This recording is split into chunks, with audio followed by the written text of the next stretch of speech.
So welcome everyone. The talk why we might have maximum impact by helping animals. That's the kind of talk you won't get at many other conferences. And I think it's really a tremendous privilege that Dustin Crummett is with us.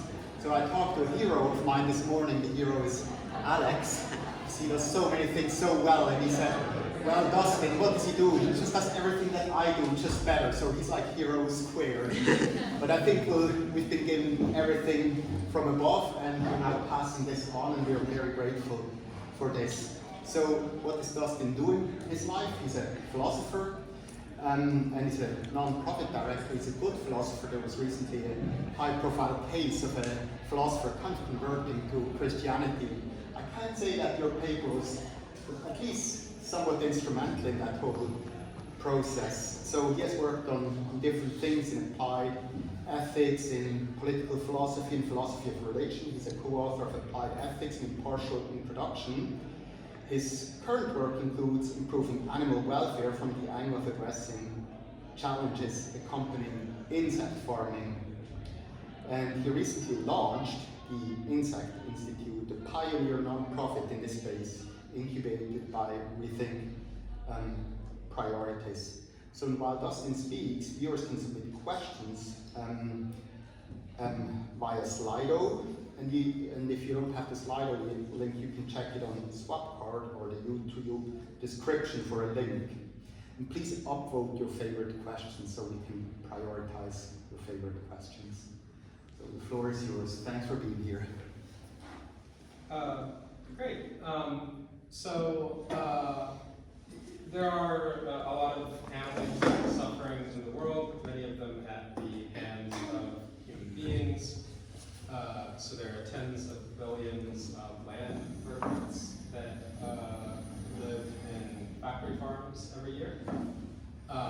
If you think about aquatic animals and invertebrates, fish, shrimp, insects, then there are many, many trillions of animals industrially farmed every year. I won't show you a bunch of distressing pictures of factory farms or whatever. You can look them up yourself if you would like. But conditions are quite bad. There are, of course, far more animals suffering out in the wild, but we'll focus mostly on farmed ones right now. So the first thing I want to argue is that you should think that this is bad. All of this animal suffering is bad.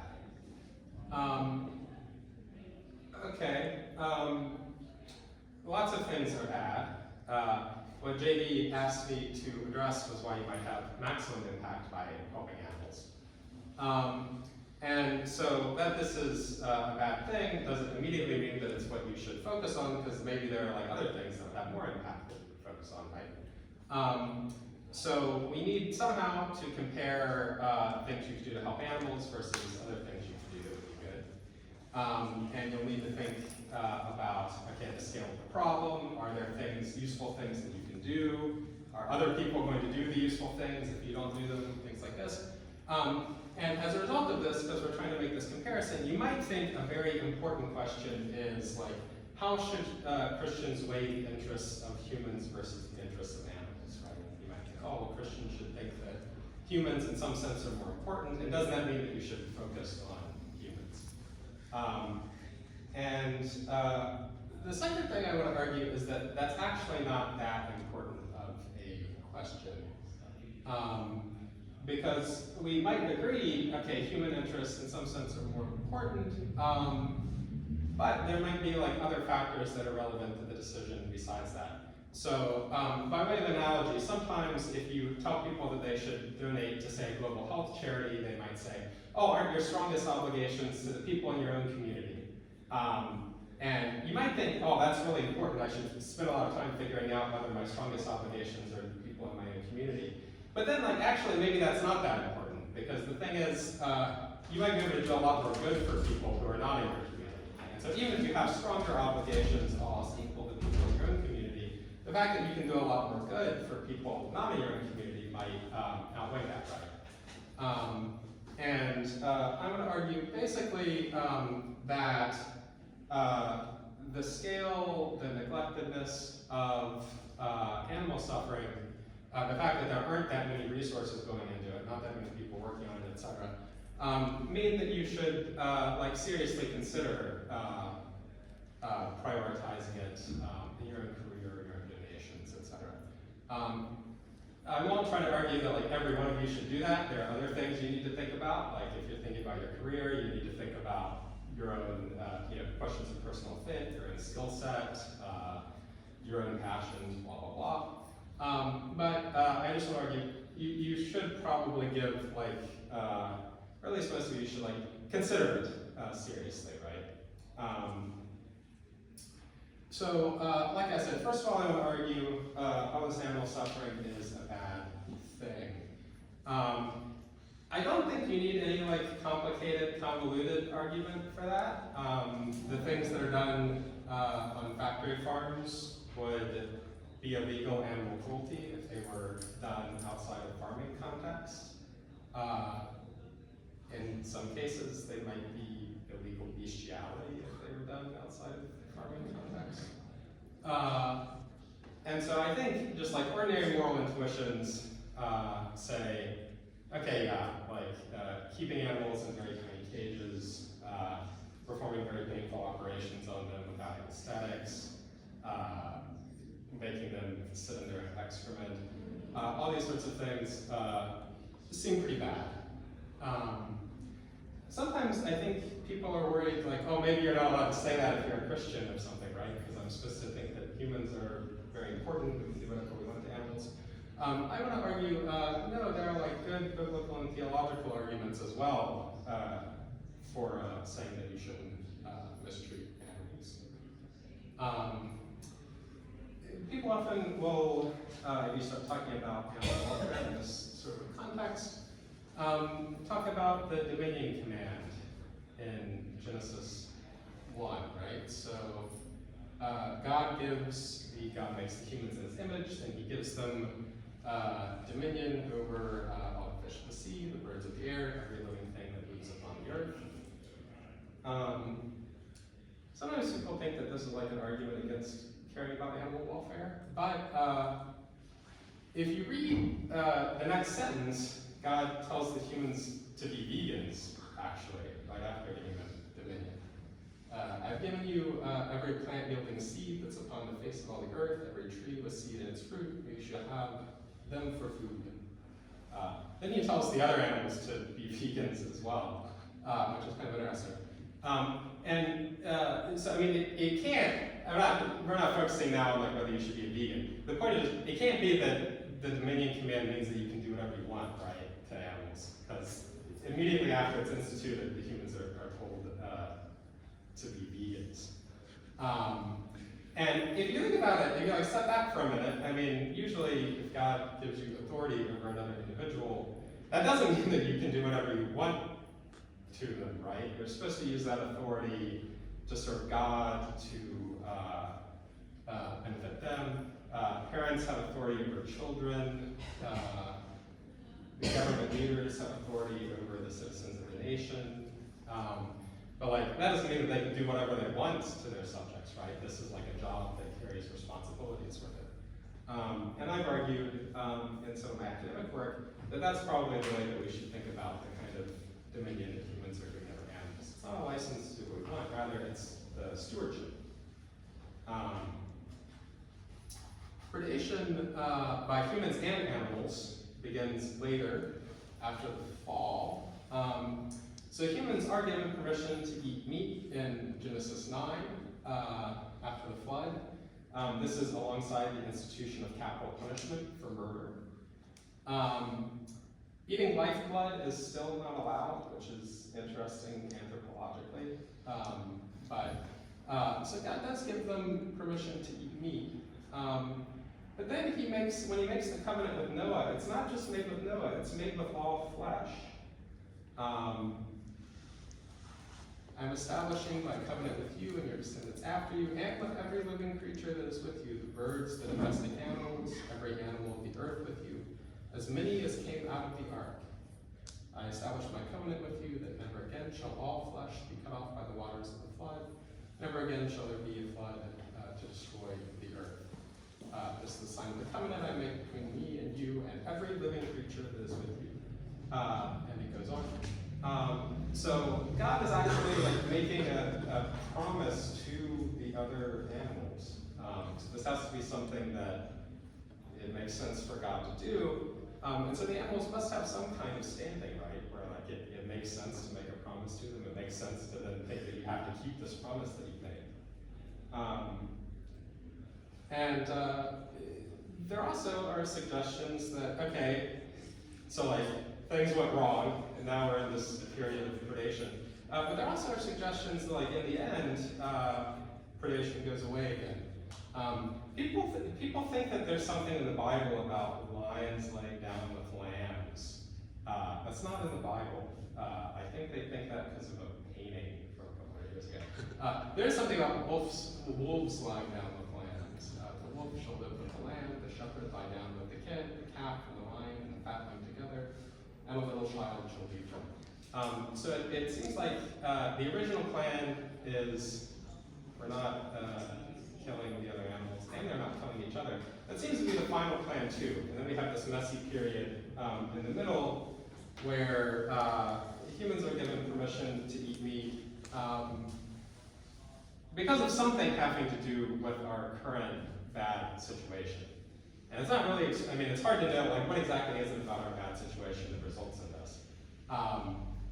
And then you might wonder, okay, does this apply to us and our situation? But again, I'm not focusing on whether you should be vegan. I'm just saying there's some sort of moral status that's being assigned to animals here. And the fact that they're now eating each other and we're eating them somehow is like a bad thing. It's a departure from the ideal. And furthermore, there are plenty of places that command humane treatment of animals. In Proverbs, the righteous know the needs of their animals, but the mercy of the wicked is cruel. So that's an explicit statement that, like, yeah, you should take good care of your animals, right?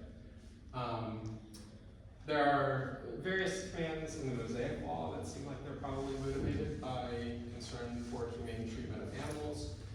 Later rabbis abstracted this into a principle, the Hebrew name of which I won't try to pronounce. But they took it to be, okay, what the teaching here, the implicit teaching here is that you shouldn't cause unnecessary suffering to other living things. Right? Jesus, you all know the story where Jesus gets criticized for healing people on the Sabbath. He says, well, if one of you has a child or an ox that's fallen into a well, will you not immediately pull it out on the Sabbath?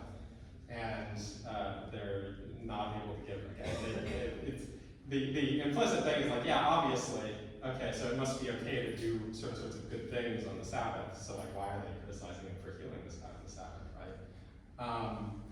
It seems like the teaching about pulling the animal out on the Sabbath, probably that's like an animal welfare thing. I mean, the animal is probably nothing bad. The animal's not like gonna die if you wait a couple hours to pull it out or something, wait until the sun goes down. So the reason to pull it out right away is just it's probably unhappy because it's stuck in this ditch, right? Jesus takes it sort of for granted that you should help the animal, even though it's the Sabbath. He expects the Pharisees to do the same, which they apparently do. He expects the audience to do the same. There were people in ancient Judaism who didn't agree with that. So the Qumran community, this is where the Dead Sea Scrolls come from. We have their community rule, which is like all these rules that you had to obey if you lived in the community. They actually take the opposite stance. No man shall help an animal in its delivery on the Sabbath day, and if it falls into a pit or ditch, he shall not raise it on the Sabbath. So apparently there was some sort of discussion about this, and different people took different stances. Jesus takes the more animal-friendly stance and expects the people he's talking to do the same, right? He also really likes metaphors involving animals, and the thing is, yeah, they're like metaphors, but the metaphors are only comforting if they make sense, and they only make sense if you think that people should take care of their animals. I am the good shepherd. The good shepherd lays down his life for the sheep. The hired hand, who is not the shepherd and is not in the sheep, sees the wolf coming and leaves the sheep and runs away, and the wolf snatches them and scatters them. The hired hand runs away because the hired hand does not care for the sheep. I am the good shepherd. I know my own, and my own know me. Just as the Father knows me, and I know the Father, and I lay down my life for the sheep. This is a metaphor. It only makes sense if you think that shepherds take care of their sheep. In fact, might be willing to die to protect their sheep. I am the good operator of a factory farm. Would not be a comforting metaphor, right? I'm going to maximize profit for putting you guys in tiny cages. That wouldn't be a comforting metaphor, right? There's this bed, are not 2 sparrows sold for a penny, yet not one of them will fall to the ground apart from your Father. And even the hairs of your head are all counted, so do not be afraid, you are of more value than many sparrows. So the argument here is, God cares about sparrows, well, you're of more value than the sparrows, so surely God cares about you too, right? And you can think, okay, what does this of more value than the sparrows mean? But it is worth noting, this is like a common form of argument in ancient Judaism. There is like a more and a less animal-friendly way to do it, and he's doing the more animal-friendly way. So we have... Sorry, one small comment. It's about 10 more minutes. And the Slido didn't work in the beginning, but now it works. So just if someone thought, I'll not pursue this because I can't type in questions, now you can type in. So... yeah, now you debunk me in Slido. So there are a couple places in the Talmud where people give very similar seeming arguments, but the point, when Jesus makes the point, he says that God cares about the animals, so surely he cares about you too. The alternative form of the argument is God doesn't care about the animals, they only exist for us, so surely God will take care of us. Has thou ever seen a wild animal or a bird practicing a craft, yet they have their sustenance without care? And were they not created for naught else but to serve me? But I was created to serve my Maker. How much more ought I not to have my sustenance without care?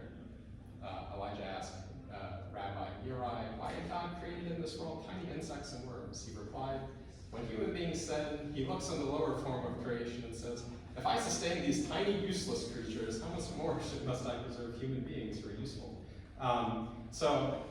Again, it's a similar form of argument, but it's importantly different insofar as like the way that Jesus presents this assumes that God does care about the sparrows, whereas some of the alternative ways of making the same point don't. So again, you have like some sort of dispute, some sort of like different tradition where Jesus is on the more animal-friendly side.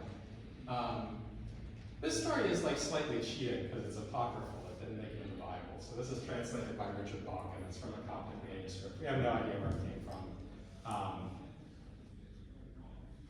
But I'll say why I included it in a minute anyway. It happened that the Lord left the city and walked with his disciples over the mountains, and they came to a mountain, and the road that led up it was steep. There they found a man with a pack mule, but the animal had fallen because the man had loaded it too heavily, and now he beat it so that it was bleeding. And Jesus came to him and said, man, why do you beat your animal? Do you not see that it's too weak for its burden, and do you not know that it suffers pains? But the man answered and said, what is that to you? I may beat it as much as I please, since it is my property, and I bought it for a good sum of money. Ask those who are with you, for they know me and know about this. And some of the disciples, who of course never have any clue what's going on in these stories, right? Some of the disciples said, yes, Lord, it is as he says. We have seen how he bought it. But the Lord said, do you then not see how it bleeds? And do you not hear how it groans and cries out? But they, who again never have any idea what's happening, answered and said, no, Lord, that it groans and cries out, we do not hear.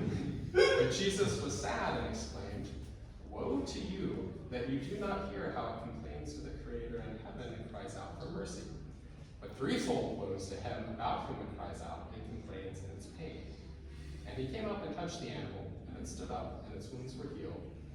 But Jesus said to the man, now carry on, and from now on, do not beat it anymore, so that you too may find mercy.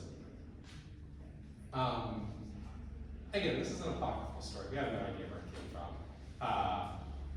So probably it was, someone made it up as kind of a parable to prove the point.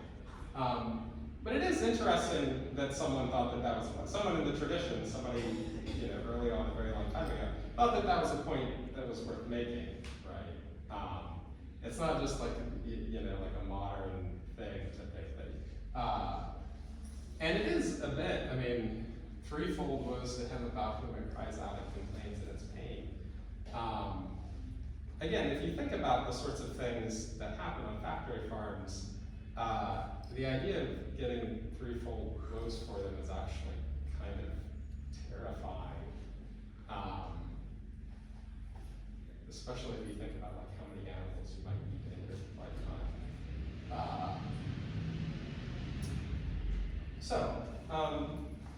I'm going to say there is a very good case for thinking like animal welfare matters. We have an obligation to treat animals well. We have an obligation to help animals. Now there's this question about how do we prioritize that versus other things then. You might be tempted to think, well, okay, it matters, but like you should always help humans first, right? No matter the circumstances, no matter the trade-off, you should always prioritize helping humans. I think you probably believe things that are not consistent with that, because anything involves trade-offs. So if you think, say, that there should be any animal cruelty laws, there should be some law against somebody like torturing a dog in the street for fun, then, well, okay, that takes resources to enforce that law, then those resources could go to something else. So you do accept that, like, okay, that's a case where we should put resources in helping animals, right? Similarly, okay, so the Bible teaches that we have obligations to animals, so these obligations are going to take resources to meet. And so it is saying that, like, yeah, sometimes you should put your effort into helping animals. So the question is how we make these trade-offs. Unfortunately, I mean, the circumstances that most of us live in are quite different from the circumstances that people were in the Bible. They didn't have factory farming, they didn't have organizations fighting factory farming, they didn't have easily available other sources of nutrition. So it becomes a little, I mean, it's a little difficult in my view to take like direct guidance because we're just in like a historically very weird situation due to the existence of modern industrial farming. I think that that's actually like not that big of a problem in making a decision. Because I think that like any defensible way of thinking about how to prioritize these things will imply that like, yeah, you should put a high priority on animal welfare, you should seriously think about devoting your efforts to it. So here's a thought experiment. This is from J.D. Bauman, actually, who is running this thing but isn't here. So suppose there's a bird that's trapped in a very, very small cage. The cage is so small that it can barely move. The bird is going to be trapped in the cage for a month. You can free the bird, but it will cost you 1 penny. Maybe to free it, you'll need to use a power tool and you have to charge it with like 1 cent worth of electricity or something. To me, I think it's reasonable to think that like, okay, yeah, you should free the bird. You could do other things with that penny, but and the thing is that like that thought experiment actually more or less reflects our real situation. During certain periods, our best estimates indicate that like per dollar given to the Humane League's cage-free campaigns, campaigns trying to get chickens taken out of tiny factory cages, something like 7 to 10 chicken life years being spent in battery cages were prevented per dollar spent. So these battery cages, again, very tiny. Each chicken has less than a sheet of paper in the cage. And so, like the trade-off, if you do the math, like a penny per month, during this period, that basically would have been the trade-off. In it's not clear. A lot of the low-hanging fruit has been picked by now, so like cage-free campaigns may not be that effective anymore. But there are other things that actually may be more effective now. If you give to, say, the Shrimp Welfare Project or something like that.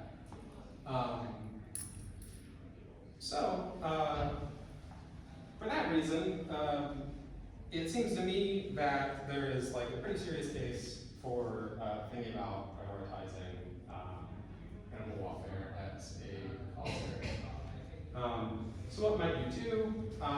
You might try to work in policy, say as a legislative staffer or a civil servant. In the US, maybe there are like a couple of congressional staffers who are willing to like seriously put effort into this, but there are very few, and so adding even one more would potentially be very impactful. You might, depending on your skill set, try to do scientific work on altered proteins, on welfare biology, on other fields that are relevant to animal welfare. You might try to earn to give, just make money and then donate it.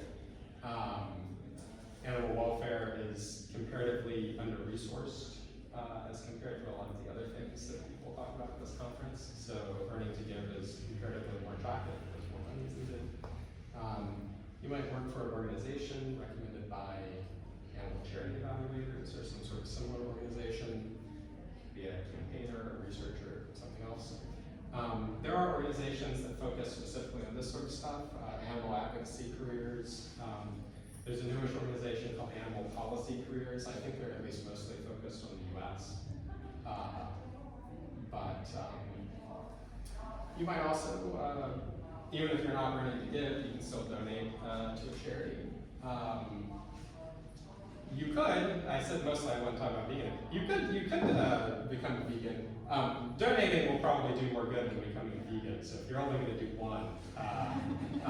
Yeah, you could become a vegan, or at least you could try to avoid or reduce your intake of like the animals that cause the most suffering. So like products that come from small animals usually are going to cause more suffering because you need way more animals and they're treated worse.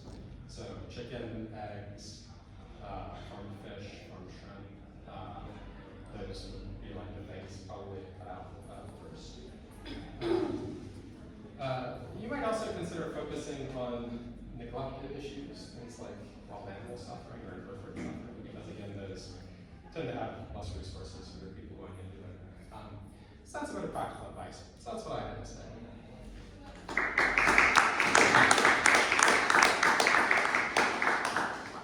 Thanks very much for being both, really both fundamental insights and practical advice. So we'll start with questions from Slido, but there will also be space if for those people who aren't used to Slido or take too much pain to enter. There are people online, and if you want to ask questions, please enter them on Slido. So I'll take the first two questions together because you've partly answered them if they're related. So there were people who really asked about 21st century context. If you could say more about the difference to the biblical context, and one person specifically asked, doesn't this speak for being vegan? You were kind of holding back saying, yes, you could be vegan. Yeah. But the big question is, the scriptural context is so different from our context. Yeah. I mean, I sort of said some things already. If you were, living in a coastal community in Palestine 2,000 years ago, the options available to you in the overall situation, these things are totally different, right? So it wouldn't be wild to think like, okay, maybe this person doesn't need to be vegan, but maybe I should be. I do think that the animal movement has focused too much on trying to get people to become vegan, which usually doesn't work very well, and like I said, is not the most impactful thing you can do anyway. So like, if you're only going to do one thing, it wouldn't be the thing that I would tell you to do, but it is a perfectly fine thing to do, and you might also, I mean, there is also the fact that like, well, if you're eating the animal, then like in some sense you're directly contributing to the system, and I think that matters morally somehow, and a way that's not just captured about the overall impact or whatever, but I think, factory farmed animal products. I mean, you have, at least for most people, plenty of other options that are just as healthy or more healthy, et cetera, et cetera. That is like obviously very different from, you know, a fisherman living in Palestine. I like how you put the emphasis in certain things. So you're not just answering the question, you keep coming back to this thing. If you're only doing one thing, then set the right priorities. Yeah, unfortunately, I'm not hopeful about people doing everything I say. And so,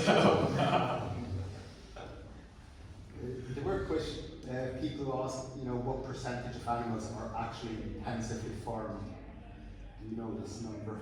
I mean, almost the farmed animals, like almost all of them. I mean, if you're in, you know, the UK or wherever, I don't know the exact percentage, but it's somewhere in the high 90s or something. High 90s, okay. Yeah, I mean, anything, unless you like know for a fact that it wasn't, that it was, pretty much. And if you know it was, it will probably still. If you know it wasn't, it probably still was. Yeah, sometimes allegedly humane farms have abuses and things too. It's got a lot of media attention in this country recently. Yeah. So the next question might be dear to you. So about, do you put different value on different animals? For example, is a dog more worth resources to care for than a cricket? And maybe I can also ask you for a number on this question. Not just yes, no, but how much more? Yeah, so if like a dog was drowning and a cricket was drowning, it's true, I wouldn't flip a coin, I would save the dog. The exact number, I mean, there is other people at Rethink Priorities, not me. They carry out this thing called the Moral Weight Project, where they try to like assign point estimates to like the capacity of different animals to suffer. Which that might not be the only reason to save the dog. The dog will live longer, maybe it has sort of more psychologically complex, has more relationships with people. I mean, you know, there might be all sorts of other things that matter, but people can look that up. Lab was posted on the EA forum, and then recently there was an Oxford University Press book complaining roughly their conclusion is like, in terms of ability to suffer between different sentient beings, there probably aren't like massive differences. So it's probably not the case that the cricket can only suffer like 1/1,000,000 as much as you can or something. And that does imply that like where there are just huge numbers of small animals being farmed, maybe we should care a lot about that. Yeah. If I can push you slightly, because you founded this insect, what's called Insect Institute. Yeah. Right? And so I'm very enthusiastic about that. But has it ever come to the point where you're worried, oh, it might take away resources from animal activists, now they're doing less for cows and more for insects? Or are we far away from the point where insects get too much attention relative to cows and chickens? Yeah, have you already worried about this? I wouldn't worry about invertebrate welfare being over-resourced. Even that's like the weird thing, even among the already weird people who are doing animal stuff, right? So, okay, so definitely more for insects, even if they okay.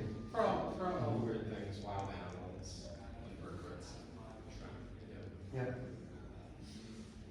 And someone asked about, you know, you had the Genesis passage, and your argument was more focusing on the general context of this passage, but not about the translation, where some people make a big point out of dominion being translated as stewardship. And the person asks, it's translated as stewardship even though this differs from the original Hebrew. Do you have a view on this? I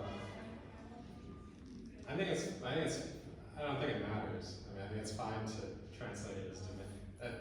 The king has dominion over the subjects. That doesn't mean he can eat them. So it's just dominion doesn't entail that you can do whatever you want, right? Yeah. So, yeah, I mean, maybe people want to translate it stewardship because they think that like better connotes what's involved or something like that. But I don't think anything that says depends on whether the literal word should be translated. I like that response because over the years I've seen people discuss this over and over, and I feel like every couple of months I Google again, now what's the correct translation? We say, actually it doesn't matter because the context makes it all clear. Yeah, okay. So someone asked, so the title of the talk was why you might have maximum impact by helping animals. So with the framework and assumptions you gave, would this actually be true? Would we have maximum impact by helping animals? I assume the question is kind of broader than humans. Yeah, I mean, the title was why you might. So I mean, again, it can't depend on your circumstances, whatever. I think there is like a pretty good argument that if you're in the situation with the bird in the cage, like yeah, the best thing you can do with that penny is get the bird out of the cage. And then if you scale that up, that would imply that yeah, it looks like animal work. There's a good case for having maximum impact. Again, it also depends on personal and other things. Yeah. And just to say, I'm picking up these questions from Slido, so if the person who asked the question would like to jump in on everything, you're welcome to do so. I'll ask my own question. So I think to me there's a bit, I put my question over the start, but there's a psychological challenge. So I'm so confused about how much weight to give animals, like, you know, insects or even chickens, relative to humans. And this confusion is not philosophically, but psychologically it's burdening. So I just say, I'll just have this simple rule of thumb, I help humans. And often there's win-win anyway.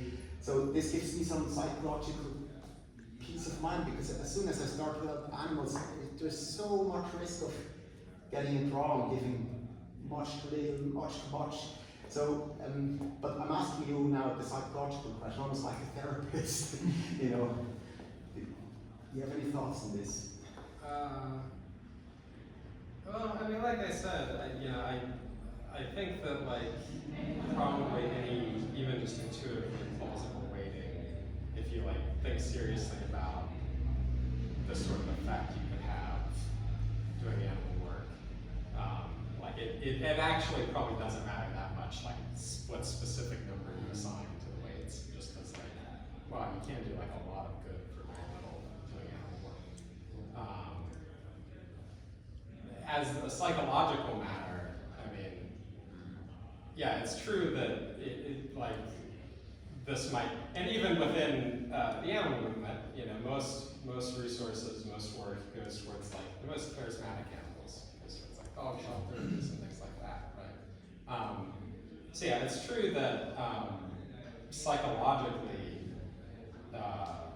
it's going to be hard for a lot of people to do this, but like that's almost a reason to do it, because what that means is that you should expect that like this is going to get suboptimal investment, right? The things that like people really don't feel like doing are the things that are probably not being done enough in a lot of cases. In terms of like how to handle it psychologically, I mean, you know, I don't know. But, so yeah, I'm not a good therapist. Yes.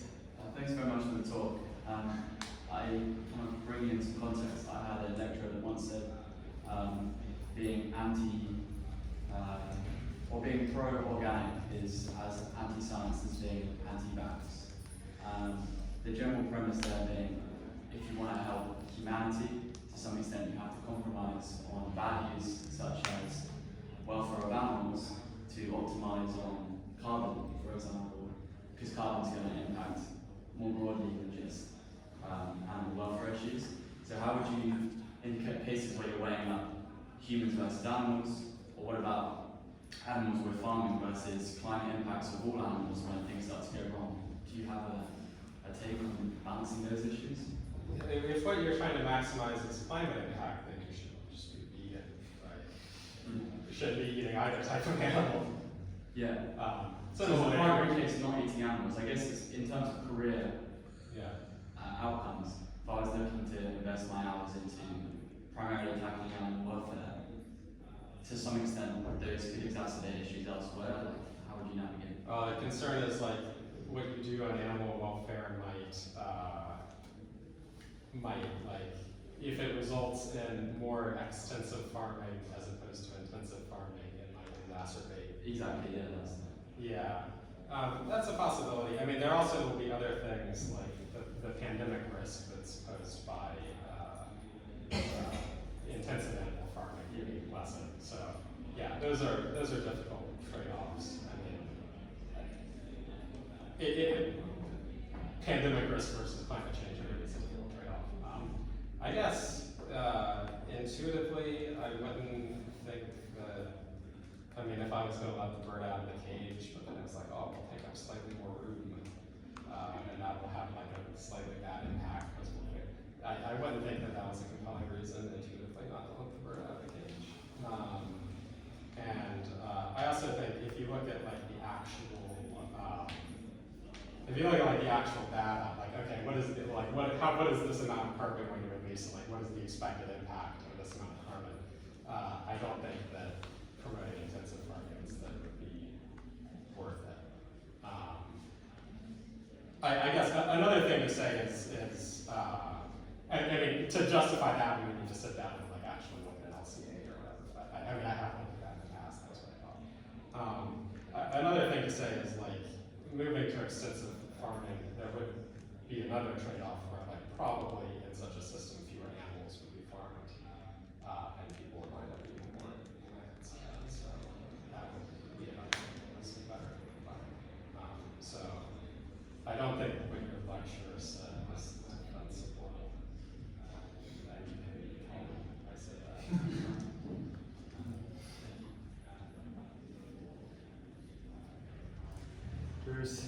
There's two related questions, so I think they're very helpful. We have about 3 or 4 more minutes, so possibly they'll be the last question. So one is specifically, you said cage-free campaigns, they were the most effective things. Now other things might be more effective. So one, can you say what those other things might be?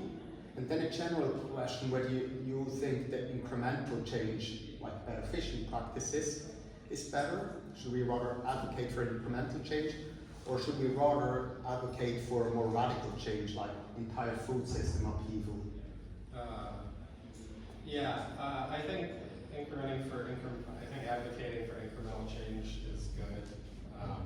There are people who have this radical position, like this sort of accelerationist. Like actually we want things to be as bad as possible because then people will do it. I don't think that theory of change makes any sense. I think that incremental changes usually make further positive change possible, and like bad things usually just make things worse. And I think actually in the case of animals, there's like some reason to believe that welfare improvements actually like raise the salience of animal welfare for people and make maybe support for further changes more likely. There's some research on that. What was the other question? Yeah, sorry, can you just say the last thing again? So there's some empirical evidence that incremental changes in favor of animal welfare increase support for further changes. Okay. So it's the opposite of what the accelerationist position suggests. Yeah. And what was the first part? So nice for taking such a clear stance on this difficult question. And the second question, specifically, what might currently be more effective in cage-free campaigns? I think the neglected things you give to Wild Animal Initiative, the Condition Welfare Project. Give maybe to cage-free campaigns, not in Western countries where lots of cage-free campaigns have already happened. Like which countries? I don't know off the top of my head what the most promising one would be. But I mean the issue is just because they've been so effective. We're getting to the stage, and I don't know about Britain, but I mean in the US, we're getting to the stage where like most eggs are now cage-free, and the problem is becoming more about forcing compliance, or at least most eggs are like, there are commitments that they will be cage-free by such and such a date, and the problem becomes about like forcing compliance rather than getting more commitments, right? And that becomes harder. And it is, of course, I mean, the campaigns only work if you ultimately can force compliance, so that is important. But I don't think it's terribly controversial for people to think that like cost effectiveness of cage-free campaigns in an area like the US has probably gone down over time. Which still, I mean, it's still probably like extremely cost effective as compared to many other things. It's just, my view is it's probably not. And it already gets a huge amount of funding from big institutional donors and so forth. And so it's probably not worth additional funds on the margin for like an individual person.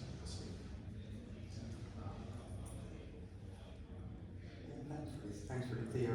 But I mean, you don't have to believe me about it. If you give to, you know, cage-free campaigns in the US, I think it's a fine thing to do. You can do it. It's not what I would advise you to do to maximize your impact, but it still does a lot of good in expectations. I'm not saying I don't do it. So I mean, so big thanks for the clear answers, and yeah, big thanks for the whole talk. You know, when I listen to you, there's one thing that sticks out to me, because you must be very radical. I would assume very passionate person. So I think you gave up part of your philosophical career, and you're doing this stuff with the insects that surely many people criticize you for. At the same time, you have this very sober and pragmatic demeanor when you talk, and I think that's exactly the kind of attitude we'd like to celebrate in this space. So to combine the passion for radical change with sober and pragmatic assessment of what works. So big thanks for that.